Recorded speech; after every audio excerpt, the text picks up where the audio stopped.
Another scandal hits the Metropolitan Police. 8 former and current officers guilty of gross misconduct. The 7 men and 1 woman exchanged numerous discriminatory and offensive messages on WhatsApp, including comments mocking the disabled son of the model Katie Price. You know when you're crossing the line, and they've definitely crossed the line here, like beyond what I could even imagine, beyond anything I've ever read about Harvey. It is another blow to the already tattered reputation of the force, and just a week after its commissioner pledged a clean-up.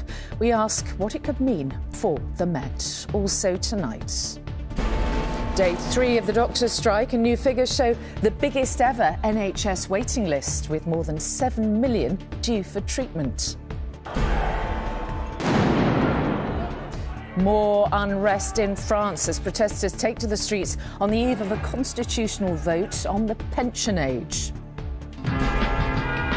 She put the Quant in quantity and she put quality into ready-to-wear fashion.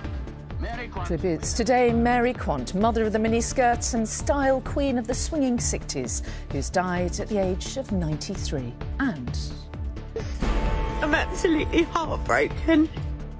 how goods did grow out of mindless vandalism, the community allotment that's fighting back thanks to the generosity of the public.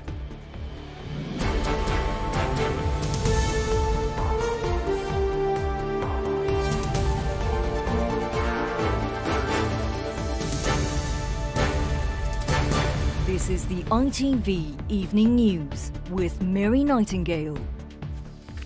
Good evening. The troubled Metropolitan Police Force was hit by another scandal today.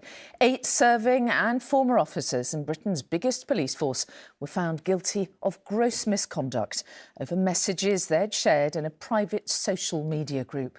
A disciplinary hearing decided the officers, 7 men and 1 woman, had sent multiple discriminatory and offensive messages, including comments mocking the disabled son of the model Katie Price. Today's verdict comes just a week after the Commissioner, Sir Mark Rowley, announced a drive to clean up the Met. Martha Fairley reports. For more than 2 years, 8 Met police officers exchanged messages in a WhatsApp group that was sexist, racist, homophobic, transphobic, discriminatory and offensive.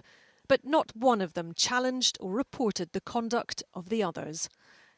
Today, former Sergeant Luke Thomas, former Acting Sergeant Luke Allen, former PCs Kelsey Buchan, Carlo Francisco, Lee South, Darren Jenner and PC Glyn Rees and an officer known as Officer B were all found guilty of gross misconduct, an offence that's considered serious enough to justify dismissal. I know you're tired, my bear. Harvey Price, the autistic son of celebrity Katie Price, was referred to in a number of abusive comments. They made fun of his disability and partial sight. One post by Officer B was deemed a significant breach of the standard of equality and diversity, constituting gross misconduct.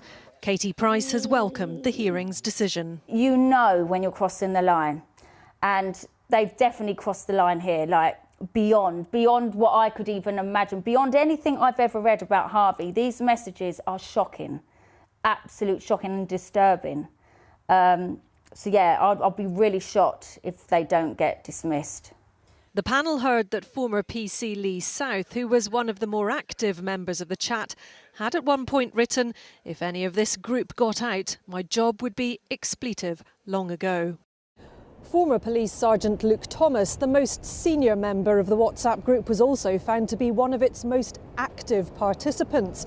He mocked Harvey Price's weight and made offensive comments about a junior female officer. In one conversation, he joked he should name his dog Auschwitz or Adolf. He also suggested calling it Fred or Ian after notorious child sex killers. The panel said his failure to lead by example and close down the WhatsApp group as soon as improper behaviour became apparent was undoubtedly gross misconduct. Last week, the Met Commissioner, Sir Mark Rowley, admitted there's significant work to do to restore public trust in the force. But once again, 8 of those whose job was to protect the public have been found to fall well below the standard. Martha Fairley, ITV News. The biggest ever hospital waiting list was revealed today by NHS England, with nearly 7.25 million in the queue for routine hospital treatment at the end of February. And today's figure doesn't even factor in the current strike action by junior doctors, whose third walkout day today caused many more procedures to be cancelled. Here's our Deputy Political Editor, Anushka Astana. On picket lines manned today by junior doctors, the familiar sound of industrial action. But inside, it is the silence that's striking. During 4 days of walkouts, almost every routine operation has been cancelled at King's College Hospital, 600 in total, and 6,000 outpatient appointments. The Chief Executive says emergency care is being covered, but he is worried. There are patients who have cancer, having delays in their treatment. We're delaying the possible diagnosis of cancer in patients. We know from history that these sort of disputes end with a negotiated settlement. And that needs to happen very, very urgently because of the potential harm we are now causing to our patients. Historically, has it ever been as bad as this? I've been in health now for over 40 years and I've never experienced something along these lines in terms of industrial dispute, no. This would normally be a hive of activity, operation after operation, taking people off the waiting list. But this empty room is the reality of this strike, here at King's and all over the country. And it's bad news for the backlogs. New figures today show that even before the strikes, the numbers waiting for routine hospital treatment rose by 10,000 to a record 7.22 million. The average wait for an ambulance for calls such as strokes and heart attacks was also up to just under 40 minutes. But there was some good news. The number of people still on waiting lists after 18 months fell by 35% to just under 30,000. The fear is that strike delays will make things worse. In Cheltenham, cricket mad Harry, who has cerebral palsy, is living in pain waiting for an operation on his foot. But today, it was cancelled and pushed to June.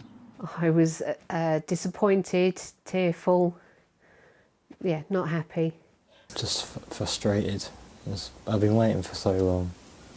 It's like nails getting stabbed in my foot. Back at King's, junior doctors said the strikes were not just about pay but quality of service, and said they believed patients understood that. I don't want to be on strike. These kind of days of disruption are an investment in the future and the continuation of us being able to provide care. The hooting and the honking and all of that from the cars coming past, we do feel like the public sentiment is actually with us.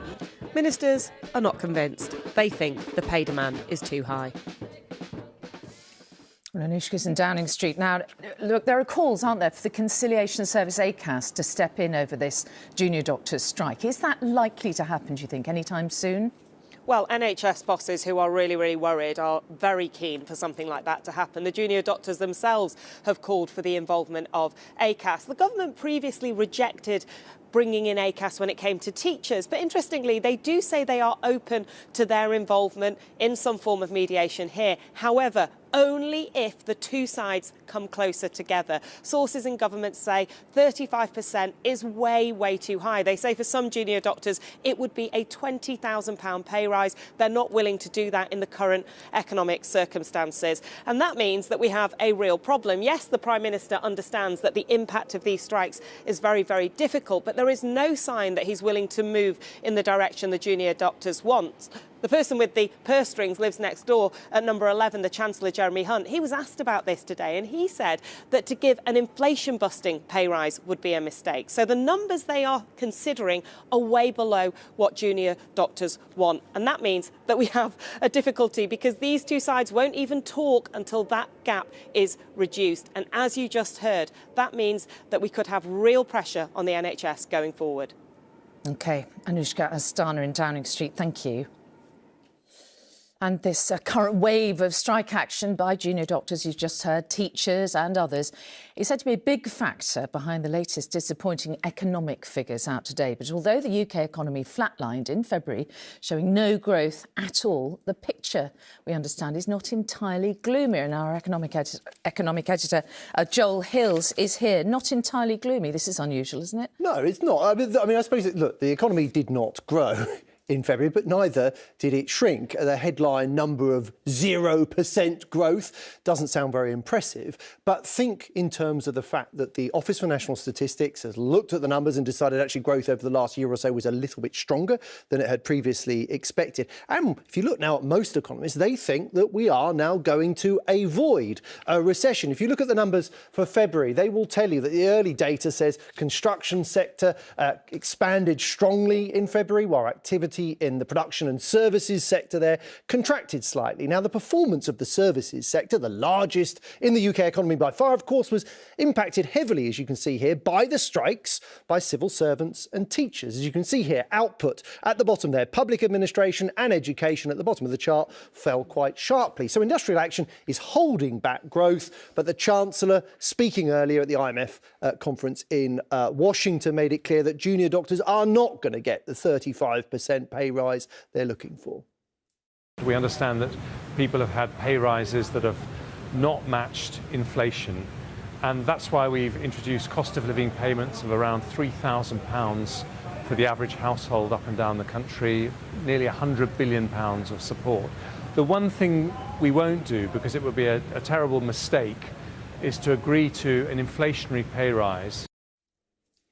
Now, it's worth remembering just how things have changed in the last 5 months. As the Chancellor said earlier today, the outlook is a lot brighter. You have to remember that most economists, come last November, were predicting that a recession of some sort and size of length was absolutely inevitable. The Bank of England was telling us we were going to get 2 years of uninterrupted economic contraction. These forecasts have not come to pass. And one of the reasons, Mary, as the Chancellor alluded to just there, is the financial support that the taxpayer has offered, particularly with energy bills, to households and businesses. The evidence suggests they've been very effective at taking the edge off what would otherwise be profoundly painfully high inflation and, of course, rising interest rates. Bear in mind, please, that the big picture is pretty weak. Look back over the last 12 months and the economy very clearly is stuck in first gear. That does need to change if we want to raise living standards.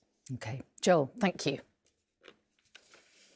Now, 18 years after a woman police constable was shot dead while investigating an alarm at a travel agent's, a man appeared in court today charged with her murder. Pirandita Khan, who's 74, was extradited from Pakistan to face the charges against him. PC Sharon Beshenivsky was 38 and a married mother when she was killed in Bradford. Nick Wallace reports. Arrested in Pakistan 3 years ago, Pirandita Khan was finally extradited to Britain this week. He arrived at Westminster Magistrates Court in London this morning to be charged with the murder of police constable Sharon Beshenivsky nearly 18 years ago. The 38-year-old mother of 3, who also had 2 stepchildren, had only been on the force for 9 months when she was shot dead by a gang raiding a travel agent's in Bradford. She had 2 hours left on her shift before she was due to go home for her youngest daughter's 4th birthday party. Beshenivsky's colleague, PC Teresa Milburn, was also shot during the raid and suffered severe injuries. It is a crime which is still felt keenly by both women's colleagues, who today gave this statement. The murder of PC Sharon Beshenivsky and the attempted murder of her colleague, PC Teresa Milburn, sent a shockwave, not only through West Yorkshire, but throughout the world. We will still mourn the loss of Sharon. She will never be forgotten. The persistence to bring justice to all those involved in the murder of PC Beshenivsky has never wavered. I know my colleagues within West Yorkshire will now be watching closely the wheels of justice turning in this case. After a series of rapid arrests, Yusuf Jama and Muzaka Shah were found guilty of PC Beshenivsky's murder in 2006. In 2009, Jama's younger brother Mustaf became the 3rd person to be convicted of the same crime. And just over a decade later, Pirandita Khan was arrested in Pakistan. He'd been on the run for more than 14 years. The 74-year-old Khan wore a dark blue tracksuit top and limped to the front of the dock here at Westminster Magistrates Court this morning to confirm his name and date of birth. As well as murder, he was charged with robbery and 2 counts of possession of prohibited weapons, including a Mac-10 submachine gun and a 9mm pistol. He was not required to enter a plea. Pirandita Khan will next appear in court at the Old Bailey in London on Monday. Nick Wallace, ITV News. Some other news now. A body has been found by police in North Wales searching for a missing woman and her dog. Azra Plungieni, who is 56 and from Prestatyn, was last seen on Tuesday when she's believed to have left for a walk with her dog. The alarm was raised on Tuesday night after she failed to return home. Diabetes in the UK is a rapidly increasing crisis, with a record 5 million people living with the condition. A report by Diabetes UK has revealed 90% of those patients have type 2 diabetes, which is more likely to develop if people are overweight. And pictures have emerged of the moment passengers on the UK's highest roller coaster in Blackpool were forced to walk down the tracks to safety. Blackpool Pleasure Beach stopped the so-called Big One train due to sudden changes in weather conditions. A final wave of anger rippled across France today before tomorrow's expected legal ruling on whether or not President Macron can push ahead with his pension reform plans. Protests took place in cities around the country, including the capital, Paris, where the headquarters of the Louis Vuitton fashion house were invaded. From Paris, our Europe editor James Mates has the latest. For the 12th time in as many weeks, the streets of central Paris echo to the sound of powerful firecrackers and clouds of tear gas billowing down the boulevards outside City Hall.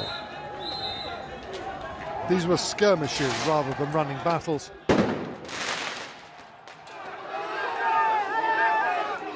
A combination of heavy-handed policing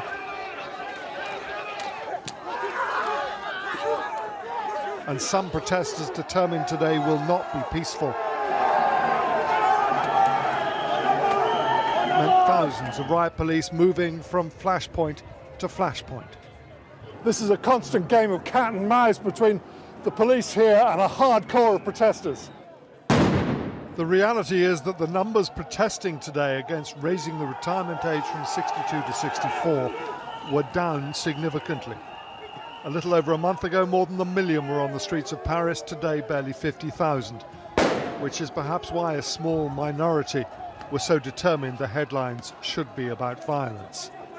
A short distance away, the corporate headquarters of luxury goods firm Louis Vuitton near the Champs-Élysées were stormed, an attack on a company that symbolises everything they despise. A minor outbreak of trouble too in the western city of Rennes, while protests elsewhere, here marching through Toulouse, largely passed off peacefully.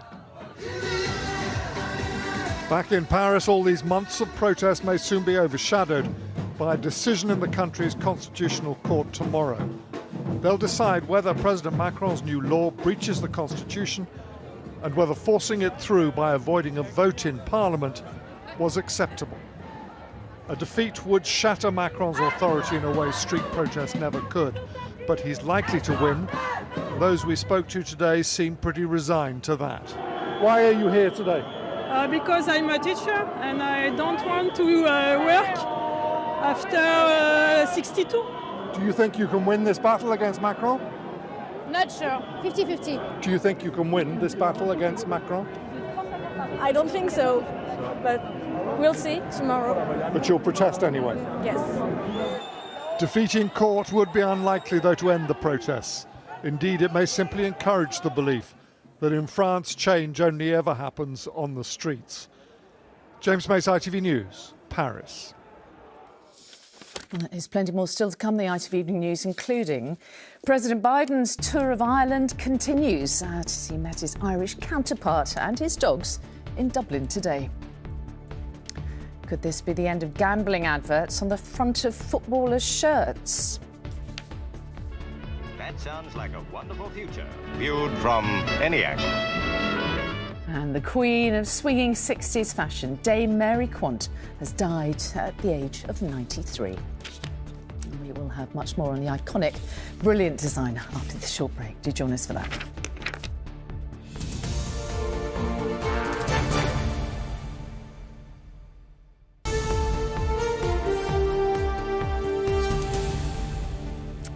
again, welcome back. The death was announced today of Dame Mary Quant, the pioneering British designer whose influence went far beyond fashion. Dame Mary was 93 and in the course of her extraordinary life became one of the guiding spirits, along with groups like the Beatles, of the decade that became known as the swinging 60s.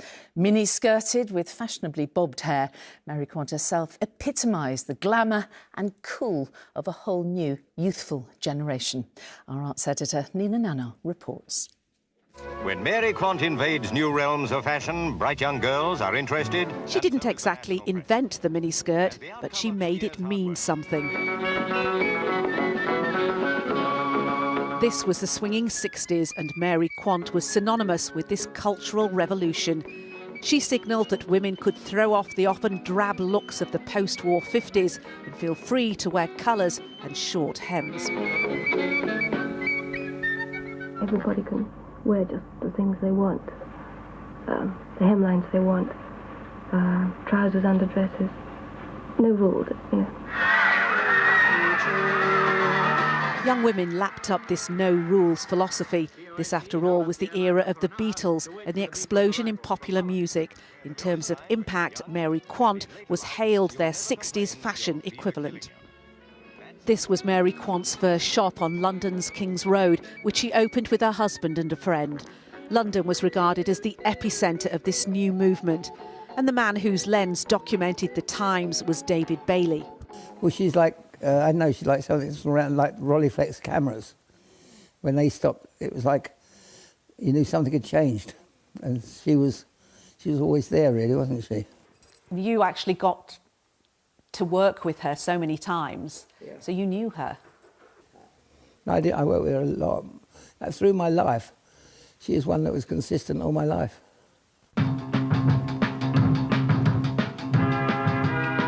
She put the quant in quantity, and she put quality into ready-to-wear fashion. By the early 60s, the designer had expanded into the UK mass market with a new, more affordable range. Her business boomed as she branched into the US. She expanded into makeup, becoming a brand. Mary Quant was of her time and ahead of it, experimenting with new materials. She was the first designer to use PVC. She designed coloured tights. Today, Twiggy, the model who is perhaps most closely associated with the era and the miniskirt, paid tribute, writing, "The 1960s would have never been the same without her." Finally, Mary Quant receiving her Fashion Award for Great Britain. Recently chosen as... Mary Quant helped define an era. For millions of women, she represented not just fashion, but freedom. Well, the British fashion designer Dame Mary Quant, whose death at the age of 93 was announced today. Now, Premier League football clubs agreed today to rein in the prominence of gambling sponsorship on players' kits. But it's not going to happen quickly. Clubs have until the end of 25-26 season to take the names of gambling firms off the front of their matchday kits, and they needn't actually be removed completely. Our sports editor Steve Scott is here. So, Steve, how much of an impact will this have on the game? Depends who you speak to, really, Mary. I mean, whether you're an armchair fan or a regular matchday goer, no one can escape football's intimate relationship with the gambling companies. 8 out of 20 Premier League clubs at the moment have front-of-shirt logos related to gambling companies. None of those the big six, by the way. It's estimated those deals are worth about £7 million a year to the clubs. They, of course, will get replaced, and they think that might mean the club's losing £2 million a year. Now, we're here because of widespread campaigning, including from the former England player Peter Shilton, who himself lost hundreds of thousands of pounds gambling, and he today welcomed today's developments.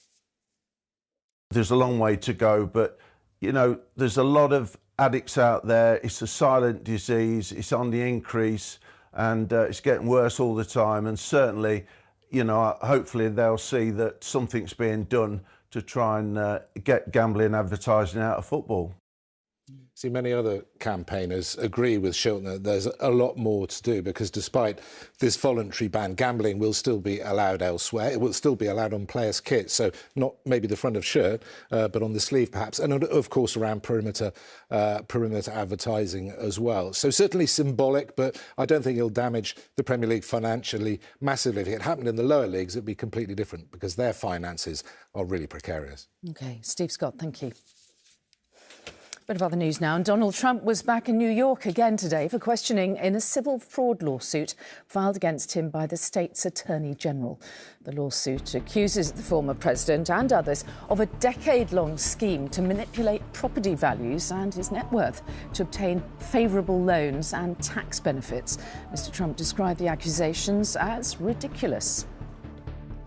A malaria vaccine developed by Oxford University will be used in Ghana after it became the first country in the world to approve the jab. The approval comes before the publication of final stage trial data. Malaria kills more than 600,000 people a year, most of them children in Africa. And an 8-year mission to find out if there's life on Jupiter's largest moons is going to take a little longer. Liftoff at Europe's spaceport in French Guiana was meant to take place earlier today, but it's been delayed until tomorrow because of a risk of lightning strikes. Now, President Biden's visit moved to Dublin today for a day of meetings and diplomacy with senior figures in the Irish government. After talks with the Irish Premier, Leo Varadkar, he went on to address Ireland's Parliament. Earlier, President Biden said links between the US and Ireland are growing stronger and stronger, as Rachel Younger reports. American presidents don't travel light. But despite a motorcade stretching to 43 vehicles, and all the pomp and ceremony that surrounds the meeting of two heads of state, this felt more like an old friend being welcomed home. Two men of the same generation, clearly at ease in each other's company, a far more relaxed president than the one who shared a rather formal coffee with Rishi Sunak yesterday, even if the warmth of his welcome didn't quite extend to everyone. This is for all my Irish ancestors. Fourth one for peace. The bell, built to mark 10 years of peace after the Good Friday Agreement, rung in honour of its 25th anniversary by a president who couldn't be more enamoured with the land of his forefathers. Thank you. I'm afraid all of my delegation's going to want to stay and not go home. Next, a meeting with Ireland's Taoiseach or Prime Minister in the afternoon sunshine. There have been no engagements before 11 a.m. on this trip, an elderly president perhaps being kept on Eastern American time to preserve his energy, though that didn't prevent him running an hour and a half late for his address to the Irish Parliament. People of Ireland, it's so good to be back in Ireland. If you forgive the poor attempted Irish, Táimid Shah Wallia, I'm at home. And if there was a sense of disappointment that the president's visit to Northern Ireland was slightly marred by the ongoing lack of a functioning government there, this leg of his trip has felt rather more personal than political, from an American president who says that coming here has felt like coming home. Rachel Younger, ITV News, Dublin. You are watching the ITV Evening News. It's just gone 7 o'clock, and here's what's still ahead before Emmerdale. Why holiday homeowners may need new permissions to let out their properties. Britain's Got Talent's coming back, but find out which judge won't be returning to our screens. Was absolutely mortified. How could you do that? An act of vandalism at an allotment has brought a community closer together.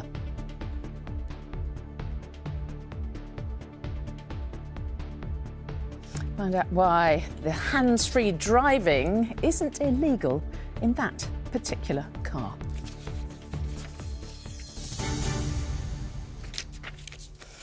But before all that, we've already heard earlier in the programme how the NHS is being hit by a double whammy of strikes and record waiting lists. But another major underlying problem of the NHS is its staffing crisis. It's a real problem which has led to major recruitment drives in places as far away as the Philippines. And by the end of last year, almost 10% of staff roles in NHS England were vacant. That's more than 130,000 unfilled posts, a rise of nearly 30,000 more empty positions compared to the previous year.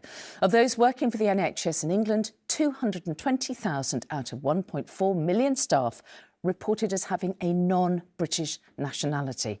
And more than 30,000 of those were from the Philippines. But as our Asia correspondent Debbie Edwards reports from there, not everyone is happy with the number of health workers who are leaving. Okay, care and therapy. Very good, thank you. The classes at this nurses' training college in Manila are full. We are always imposing the therapeutic relationship. There's no problem attracting students into the healthcare profession, but it is difficult to get them to stay and work in the Philippines. 70% of graduates from here will emigrate, and the UK is one of the most sought-after destinations. Because we get to interact with the patients. Harold, Erica and Patricia will qualify next year, and all of them are hoping to work in the NHS. I think if given the chance to work in Great Britain or even in any part of the United Kingdom, it will actually better myself even further. If I get to work there, I'll be able to improve my knowledge and skills in caring for patients if I get to work at the different facilities in the UK. The Philippines is the biggest exporter of nurses in the world. It's not a boast, it's more of a burden for this heavily populated developing nation where poverty, drug abuse and unemployment are major issues. Remittances sent home from its large overseas population account for 10% of GDP, and much of that comes from nurses.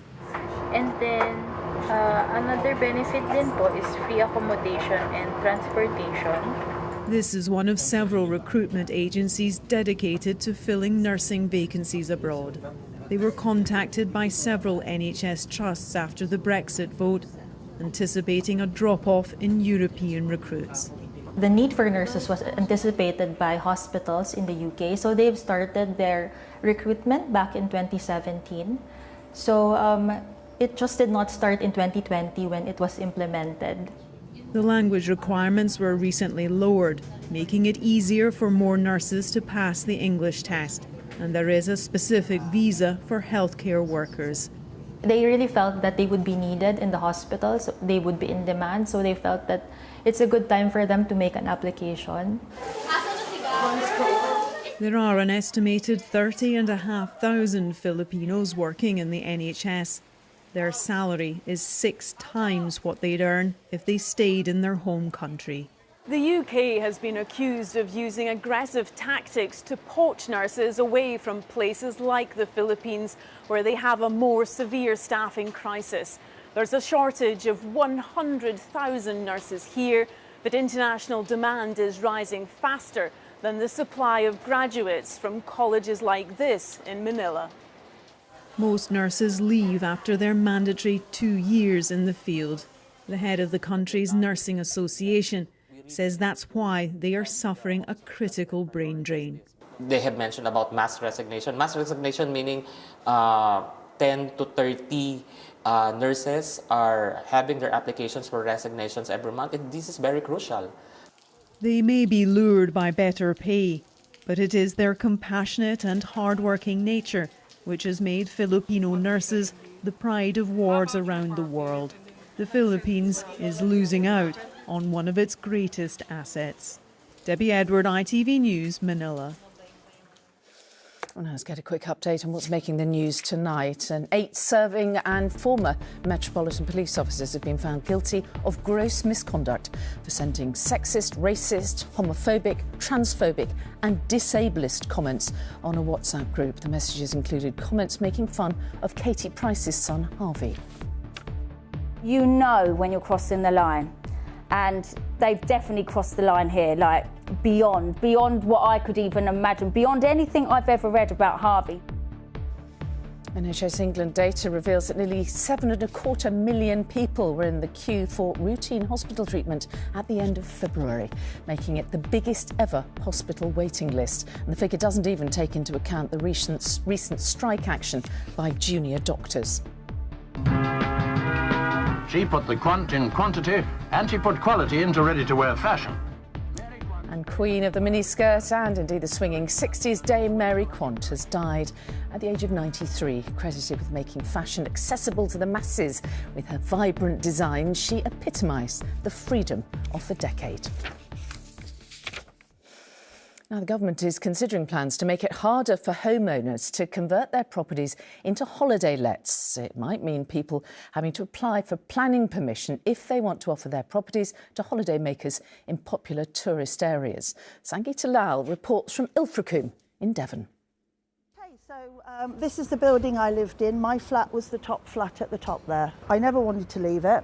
But when the new landlord came along, he upped my rent by £300 a month and then issued me with an eviction notice to leave. For Fiona Ward, moving again at 62 years old was something she never thought she'd have to do. And knowing her dream retirement flat has been an empty holiday home for a year now is something she still can't quite believe. Because there is a shortage of homes anyway, trying to find somewhere to live where you want to spend the rest of your life is not easy. It's not how you imagine this chapter of your life to be. No, and to have to move out my forever home, it's not good. It's hard. Sorry. Fiona's landlord says he changed the rental income to match the market price, something she couldn't afford. A problem locals across Devon are facing time and time again, forced to rent because the house prices are so high for the few that are put up for sale. Well, the majority of properties along this street are short-term holiday lets, which means fewer homes for locals who are desperate to stay in this area. It also means a constant contribution to the local economy, and this is what the government is trying to balance by making landlords apply for planning permission before converting their properties into holiday homes. The new rules would allow councils to see how much local housing stock is already taken up by temporary lets, with the aim of helping residents stay in popular tourist spots like Cornwall too. But there are concerns the new plans won't be enough to deter landlords from such a lucrative investment. If you're looking at £1,600 per week compared to £1,000 per month, most investors are going to look at changing that for a holiday let purpose. Until there's some form of balancing act, in terms of maybe some form of stamp duty, thresholds for these second home purchases, it's always going to be a catch-22 situation. And one that means residents like Fiona feel stuck too, hoping the new changes will protect renters like her from being pushed out of the place they cherish the most. Sangeeta Lal, ITV News, Devon. Now, the TV talent show Britain's Got Talent returns this weekend, but with a different lineup of judges. The change has come about after the comedian David Walliams stepped down amid a row over remarks allegedly made about some of the contestants. His place is being taken by the former Strictly judge Bruno Tonioli. Rishi Davda has been speaking to the new judging panel. It takes great courage to show your skills to the nation. Some who've done so have Britain's Got Talent to thank for their career. Can't help shuffling, can you? BGT had the same four behind the buzzer for a decade. But David Walliams walked away after disrespectful comments he'd reportedly made about contestants came to light. Bruno Tonioli of Strictly fame is now the newest member of the judging family. I am so anxious. I want to see it. You know, there is this kind of adrenaline that makes you nervous, but I'm working with friends, and it's a gift, I'm telling you. It really is a pleasure for me to be here. That's on camera. No. Off camera. Change is always different story. Change always feels slightly weird, but I think the fact that we've all got a lovely relationship with Bruno. We've all known Bruno for years. It's made the transition really lovely. Everyone on the panel should actually know what they're talking about, because that doesn't happen on other shows. Millions watch on TV, thousands in person, and loyal fans appear happy with the new panel. We all love Bruno already, don't we? So we're excited to see. Dancer. Yeah, he's an excellent dancer. We like Simon and Alicia, So they've been in, what's her other name? Amanda. It'll be fair. Actually, I think it's a competition between who's the most harshest judge now. Controversial in our house. As you can see, this is why we watch Britain's Got Talent. Back for its 16th series this weekend, the judges think the show brings people together. There's very few shows that the whole family It's can a sit and watch generational together. thing. I can watch this with my nan, my mum and my children, and I think that's rare. Every single year, it's amazing. And people think outside the box, and we are constantly surprised at the amount of talent that's still out there. I was speechless. There's more than 60 Got Talent spin-offs around the world, but things could have been very different for Simon Cowell's creation. 3 days before we started filming the first series, they came to my house and said, "You're not making the show, we've cancelled it." What? I swear to God. I have no idea. So I didn't tell anyone. So I had to go out to Birmingham thinking they're about to pull the plug. And thank God the first day was great. And I sent this person a text saying it's going to be a hit. And he was right. It's a home for the good, the bad, and the bizarre. Rishi Davda, ITV News. Well, there's plenty more still to come on the programme tonight, including... I'll be explaining why I'm not breaking the law in this car by doing this. Could driving without using your hands really be the future? And which Hollywood star has been getting his hands dirty? Find out after the break. Join me then.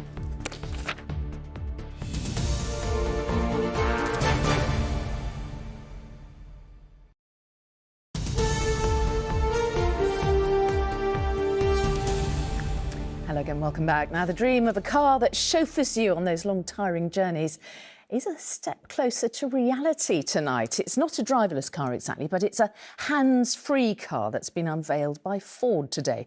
The driver has to stay in the driver's seat, but as Ian Woods found out, it is legal to use it on British motorways without having your hands on the wheel. If we're ready to go, this is the moment. The goal of snoozing through traffic jams while your car does all the work is still some distance away, but at least we're on the right road. Enjoy convenient assisted driving. Ford's Mustang Mach-E is the first car to be fully approved in the UK for hands-free driving. Ford call it Blue Cruise. At the moment, it only works on motorways, but that's 2,300 miles where you can twiddle your thumbs. Sensors can read the white lines and see other traffic. It'll keep track of vehicles around me on the road and it'll match speed to the car in front. Is it safe? Yeah, so it's absolutely, it's very safe. It's been thoroughly tested. We've done over 1 million kilometres of testing ourselves, but it's also been on the market for around 18 months in the United States and Canada. There's about 140,000 customers that have used it. So safe they'll even trust a novice like me with their new toy, because a dashboard camera is always watching the driver to check you haven't nodded off. It's called hands-free, eyes on the road for a reason, because if I was to take my eyes off the traffic in front of me, the car's sensors, the camera, will see that I'm not watching the traffic and tell me I should be. Ignore the warning and the brakes come on. Advanced technology doesn't come cheap. On top of the £50,000 for the car, you have to pay a monthly subscription for the hands-free option. But drivers have been warned not to relax too much. They may not become fully distracted. They may not move their attention away to eat and drink or to read a book. They really do have to be as fully mentally engaged in the driving task as they would if they were physically performing it themselves. In America, the next step has already been approved, where cars can change lanes automatically. Britain will catch up eventually. Electric cars which drive themselves, it's a giant leap from those that Henry Ford first sold. Car makers are in a race to get there, but ultimately it's governments which have the say on whether the roads are ready for the future. Ian Woods, ITV News. Now, he's no longer the governor of California, but it seems Arnold Schwarzenegger still feels he has some responsibility for its infrastructure. When he discovered a hole in the road near his home that wasn't being filled, he decided to do it himself. You're welcome. You're welcome. Well, you have to do it yourself. I mean, this is crazy. For 3 weeks I've been waiting for this hole to be closed. Just one problem, though. It would appear the hole was deliberate to enable work on a gas line, so maybe he'll have to be back to open it up again. Finally, heartless vandals destroyed a woman's project to grow fresh food on her allotment for people worst hit by the cost of living crisis. But now Carly Bird has been overwhelmed by the generosity of donors to her GoFundMe page, including Gary Lineker. They've so far raised more than £165,000 to help her rebuild, as Stacey Foster reports. I'm absolutely heartbroken. Someone's jumped over in the night and put salt all over the land. That means everything I've planted won't grow. This was the moment that Carly Bird realised her allotment had been vandalised. Hours of hard work ruined by 5 kilograms of salt. Hundreds of onions and potatoes destined for families in need destroyed.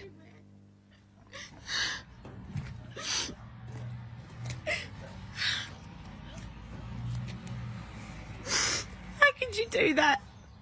Literally.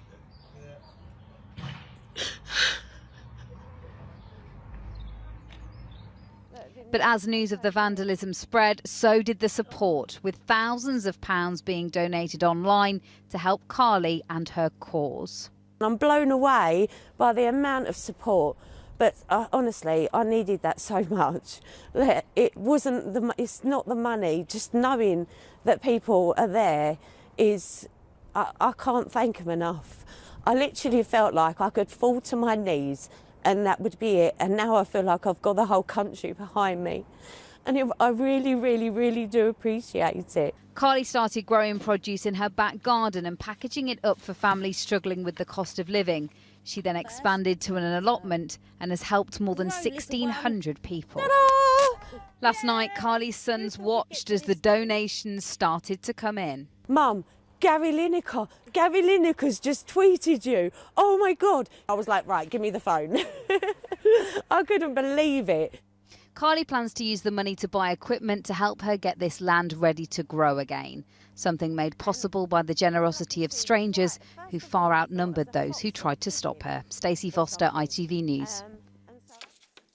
Great woman. Well done, Carly. That's all for now. Tom's here at 10 from me and all the evening team. Bye-bye.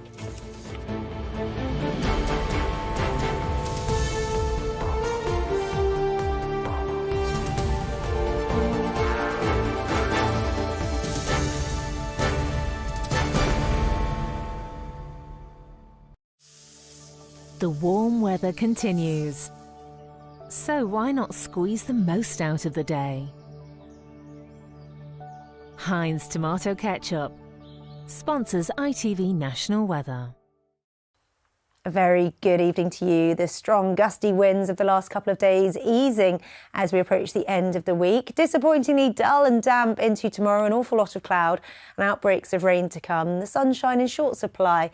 And we keep chilly nights for the time being. Temperatures a little lower than we'd like given the time of year. This system bringing outbreaks of rain to southern counties as we end the week. A good deal of cloud and rain associated with this. And then drier, clearer and colder through tomorrow night and into Saturday morning. Some of us waking up to a slight patchy frost to start the weekend. But with the calmer, clearer conditions, some welcome springtime sunshine set to return as we start the weekend. Showers and longer downpours to end the day across Scotland and the northeast, and then clearer and colder for a time tonight. Temperatures slide a fair few degrees, close to freezing in the most prone rural spots with a slight patchy frost.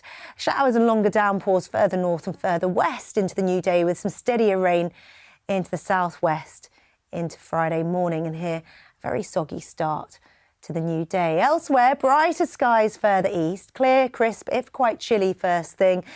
And then it goes downhill a little. We've got a good deal of cloud, outbreaks of rain, just pulling away from the Channel coast, but staying quite grey and grotty, dull and damp for many. Slow-moving showers with some longer bursts of rain in many locations. The best of the brightness further east first thing and cheering up in the west later. And generally temperatures a little lower than we'd like given the time of year. A little more in the way of perky sunshine on Saturday after a chilly start. Temperatures recover, but showers get going further east. Heinz Tomato Ketchup sponsors ITV National Weather.